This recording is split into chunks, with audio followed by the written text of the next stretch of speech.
Hello, I'm Diamond Dave Andrews, and this is Cheap Shot Entertainment. Like, subscribe, and do all that other stuff. Thank you. Friend! Oh, new friend! Oh, friend! Please be my friend! Oh, friend! Hello and welcome once again to Cheap Shot Entertainment. As ever, I am your host, Luke. Boom! And this is my nephew, Martin. Hello. And we're going to take you through everything that happened in the House of Pain show taking place at William Gregg Leisure Centre in Hina. Took place on the 10th of February 2019. And again, we were missing quite a few top superstars in this one, but we did get a surprise of another top UK superstar at the end of the afternoon. So yes, it was an afternoon show. Like I say, it was House of Pain is very different to Hope. It's more sort of family orientated, not quite as adult, and a bit more pantomime, fair to say, but no less entertaining.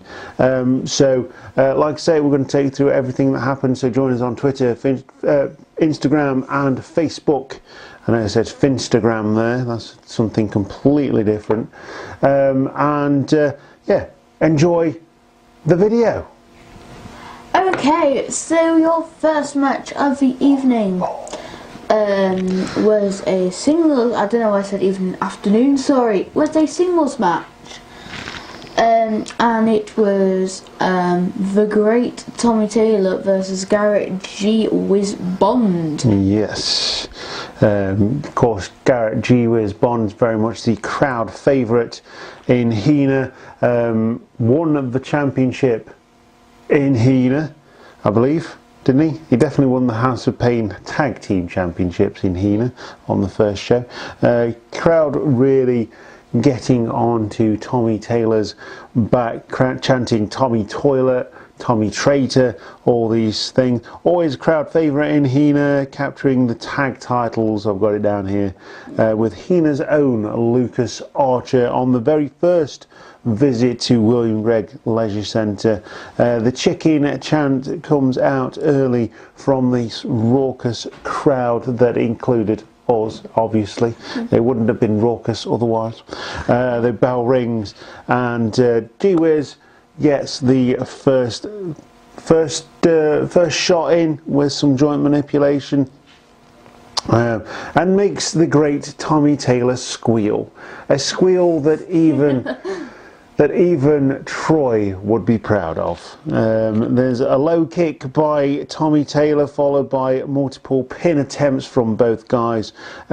G-Wiz Bond is very much the heavyweight in this match, lots of hard striking, whereas Taylor's a bit more treacherous, tries the villain angle, crawls under the ring again, comes round the back, tries to attack G-Wiz from the back. But going through the match, Tommy Taylor eats a face buster followed by a snake eyes on the turnbuckle from Garrett G. Whiz Bond. Taylor then attempts a suplex to the outside. Now, if he'd have managed this, that would have been A, impressive, and B, very painful, because there is no mats outside the ring at William Gregg Leisure Centre. This is countered. G-Wiz brings Tommy Taylor back into the ring. The spinning DDT from Tommy Taylor from the turnbuckle, and he is now relentless in his attack on Garrett G-Wiz Bond, the former House of Pain champion, losing the championship to Paul Malin, in fact, and that was at Hina, wasn't it? Was it? I don't even know. No, that was at Beeston. That was at Beeston. You see, I'm play-by-play. Here's the details. So like I say, former House of Pain champion, losing the championship belt to Malin in Beeston, is getting beaten down again by Tommy Taylor. Crowd really trying to get behind G-Wiz at this point, and really can't get going in this match. Tommy Taylor is completely in control. Tommy Taylor does then try for a flying crossbody. Garrett G. Whiz Bond uses his strength to catch Tommy Taylor coming at him in the crossbody, and there's a fall away slam by G. To the finish, which the great Tommy Taylor slaps on a sleeper hold to try and wear down G. Whiz. And there's a leg sweep slingshot given by G. Whiz, and momentum is back in the corner of Garrett G. Whiz Bonds. There's a double axe handle, a drop kick, and this leads to a near fall. Tries the curb stomp. This is Tommy Taylor now, tries a curb stomp, and this is countered into a TKO by G. Whiz Bond. Distraction, there's a low blow and a roll up from the treacherous Tommy Taylor for the win. Great show of respect by the Hina crowd to the former champion after the match, but it is Tommy Taylor who gains momentum in the title race after this match. Once again, your winner is the great Tommy Taylor. So the next match was a fatal four-way match. I'm thinking about what to say there, and it was between Davey Thompson, Brandon Brooks, Ritmo, and Joseph Starr. So two guys. Yes, Brendan supporting his new short haircut after the attack from Hellbound, who then shaved his head, took his ponytail away. Doesn't seem to have stopped him, doesn't seem to have taken his strength away. He's definitely not Samson, but he is Brandon. Still the teenage prodigy, and shows it very well in this match as well. So taking some of the notes out this side, this was very close to Joseph Starr and David Thompson to the outside of the ring, and Ritmo and Brandon learning some high flying moves and both doing a suicide dive. Yep, through the ropes onto the treacherous duo outside the ring. So like I say, the fly early. Brandon is then in control as Ritmo is down outside over Starr and Thompson get back into the ring. There's also of note a showdown between Ritmo and Brandon. So there's really no friends in a fatal four-way match when it comes to the full throttle division and gaining momentum going into a title match potentially against the full throttle champion. So there are quite a lot of high flying now in House of Pain as well, because later on in the match Davey does a suicide dive as well, and at Hope Future, this is in the anniversary video, Riley and Zach both did a senton off the stage to whoever they were against now. The pro team, I believe it was, wasn't it? Then so Six is obviously teaching them a couple more high flying moves. Yeah, so Sticks of course not known for his high flying, but very much encouraging of the sort of cruiserweight style of wrestling. So later in the match, Ritmo is in control with some vicious strikes to Davey Thompson, and Starr followed up with a power slam by Joseph Starr.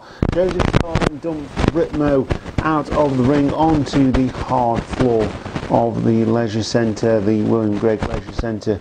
The Teenage Sensation falls from the top turnbuckle onto the other three competitors in this match to the outside of the ring. So very dangerous move there. If it went wrong, Brandon would have ended up on the hard Leisure Centre floor. So after another showdown between Ritmo and Star, the chance to interject the friendship between Star and Thompson is broken down as they start beating each other up.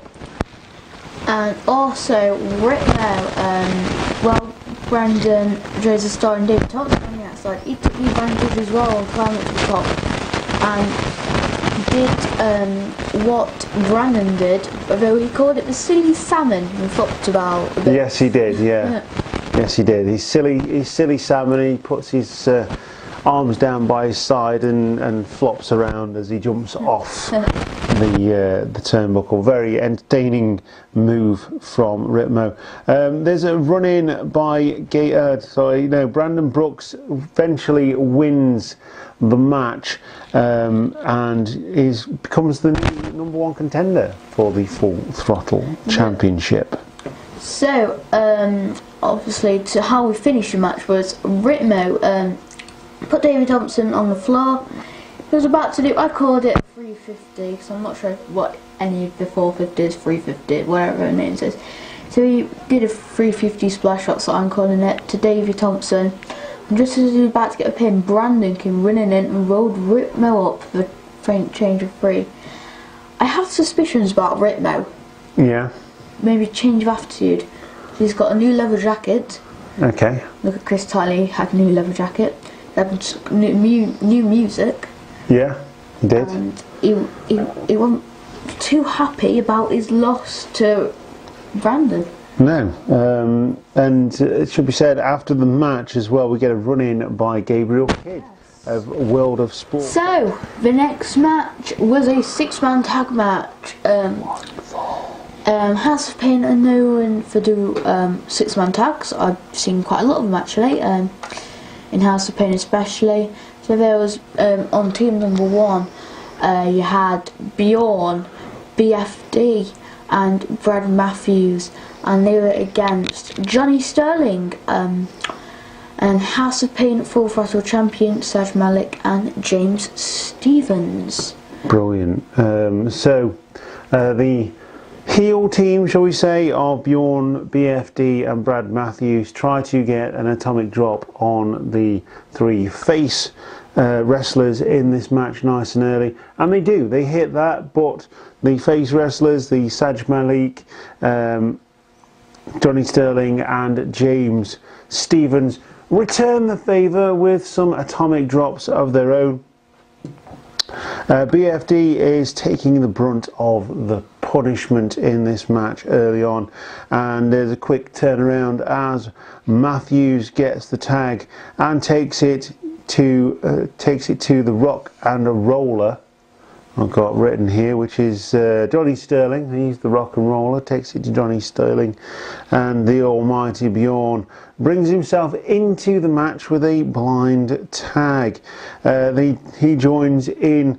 There's a springboard elbow drop from Bjorn in this match to Johnny Sterling, now taking the brunt of the punishment. And there's a flourish from Team Malik, as well as the high-flying trio of Malik, Sterling and Stevens. Although I can't say Stevens is high-flying, to be fair, but certainly the other 2 are, and they hit high drop kicks on the opposing team. This includes the former champion Bjorn, former Full Throttle champion Bjorn as well. Blind tag by Malik to Stevens. Like a wrecking ball, takes everyone out. It came in like a wrecking ball. Yeah. BFD takes out Malik and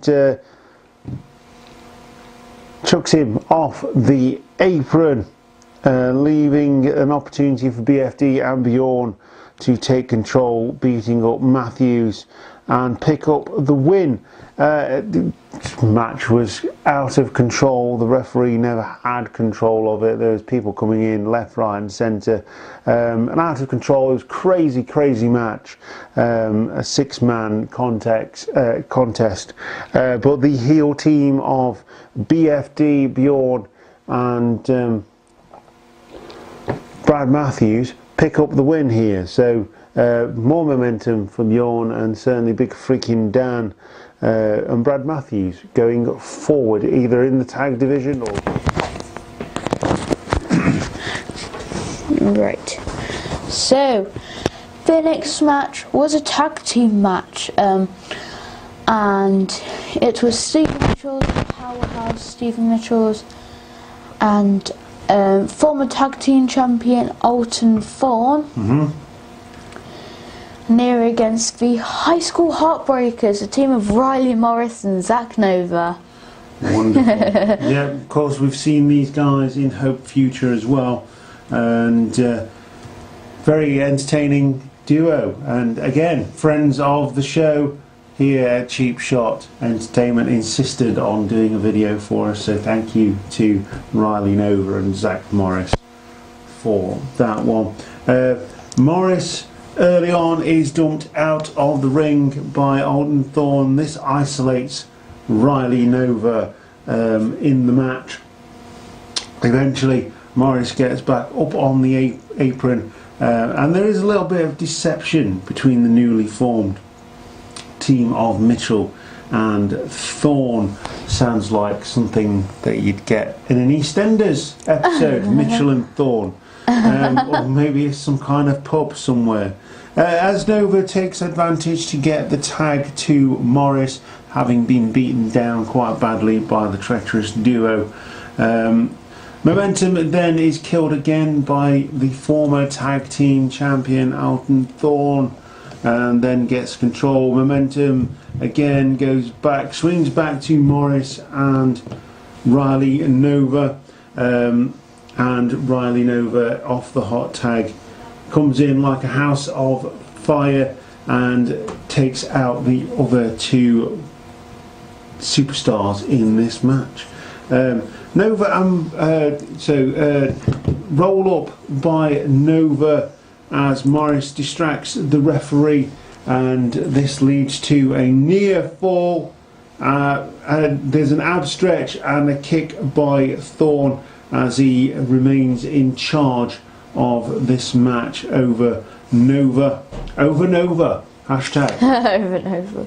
Hashtag over Nova. And he manages to then tag Zach Morris into the match. There's a huge black hole side slam by Alton Thorne, who picks up momentum, and the crowd gets fully behind the Heartbreakers here, the High School Heartbreakers, to try and give the two youngsters some momentum in this match. There's a leg trip by Riley Nova, and this takes out Mitchell, and this gives the High School Heartbreakers the opening to pick up the win. And again, a great showing from the two youngsters here, beating the former tag team champion and Stevie Mitchell. It's time for the main event. So the main event was House of Pain heavyweight champion, and this was for the bout DDA, Diamond Dave Andrews, versus WOS's Gabriel Kidd.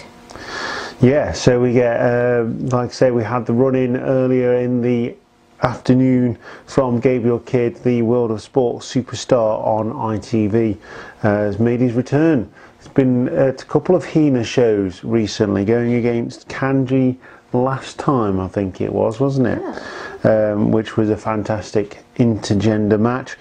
So the bell sounds.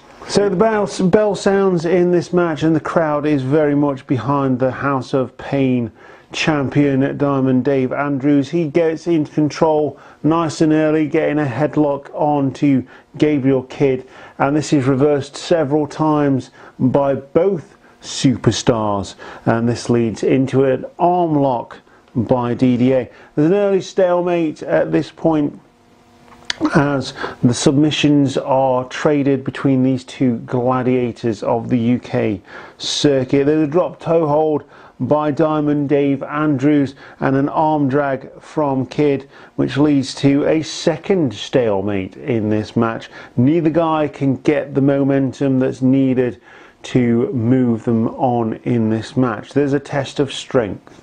This leads to Gabriel Kidd getting the momentum edge over DDA, pins DDA's shoulders to the mat as DDA manages to power out, bridge out of the pin, which is very impressive. Takes a lot of strength to do that. Collar and elbow tie up shows the power edge that Gabriel Kidd has over DDA, and this just gives DDA more impetus to change his game plan at this point. There's some cross chops from DDA, well known for his cross chops.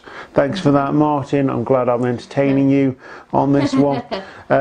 Double chops in the corner. Kidd gets frustrated and attacks the champion. There's a small comeback after this from the champion. Both guys go crashing out of the ring after exchanging some fists and some kicks and some strikes and everything you can think of. They were throwing everything at each other to gain that momentum. There's a reverse DDT on the ropes and a diamond cutter attempt from DDA, which uses momentum from that into a missile drop kick as Kidd powers out of the diamond cutter at this stage. Kidd manages then to catch DDA in a Boston Crab, and DDA expending loads of energy trying to get to the ropes to break the hold.